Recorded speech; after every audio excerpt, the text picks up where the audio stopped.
পার্শ্ববর্তী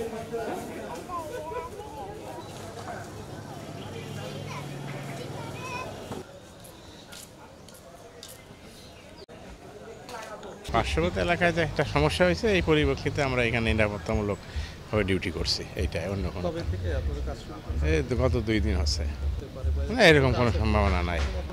20 জন আছে। শুনেছি রাতভরি একটা অঘটন ঘটে গেছে। আমি সাঁইজির খাদ্য হিসাবে বলছি, এটা খুবই ন্যাক্কারজনক কাজ হয়েছে এবং বিভিন্ন মাজারে এরকম আক্রমণ হচ্ছে।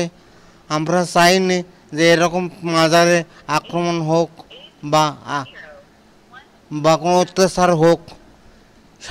আমার মনে হয় যে ন্যূনতম যদি মানবতা বোধ থেকে থাকতো, আমার মনে হয় মাজার এরকম অত্যাচার উৎপীড়ন করতো না। সাঁইজির মাজারের খাদ্য হিসাবে আমি বলছি, এটা খুবই ন্যাক্কারজনক কাজ হয়েছে এবং এই কাজের যেন পুনরাবৃত্তি না ঘটে, এর জন্য আপনাদের কাছে আমার আবেদন এবং সরকারের কাছে আমার আবেদন, এরকম ঘটনা যেন আর না ঘটে কোনো মাজারে। সাঁইজির দর্শনকে যদি ধারণ করা যায়, পালন করা যায়, আমার মনে হয় এরকম হিংসা বিদ্বেষ থাকে না, তাদের ভিতরে একটু মমত্ববোধ আসে। আসলে আমরা সাঁইজির দিকে আমরা চাইতেই পারি না, চাইলেই আমরা সাঁইজির কাছে যেতেই চাই না। এটা আমাদের হিংসা, তাদের হিংসা করে লাভ নেই। আমি দেখছি কিছু কিছু মানুষ, কিছু কিছু বক্তা এই সাঁইজির বিরুদ্ধে অকথ্য কুকথা বলে থাকছেন। আমার মনে হয় এসব কুকথ্য কথা না বলাই উচিত।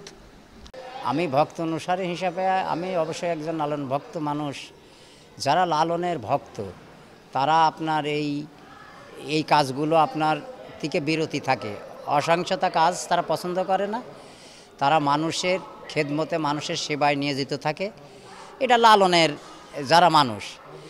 আর রাজবাড়ির যে ঘটনা, এটা নজিরবিহীন, যে পৃথিবীতে আর কোনো দেশে এরকম লাশ তুলি পোড়া দেশে এরকম আর আছে কি না এটা আমার জানা নাই। তবে আমি দেখে গেলাম জীবনে বেঁচে থাকতেই যে এইরকম একটা সহিংসতা ঘটনা।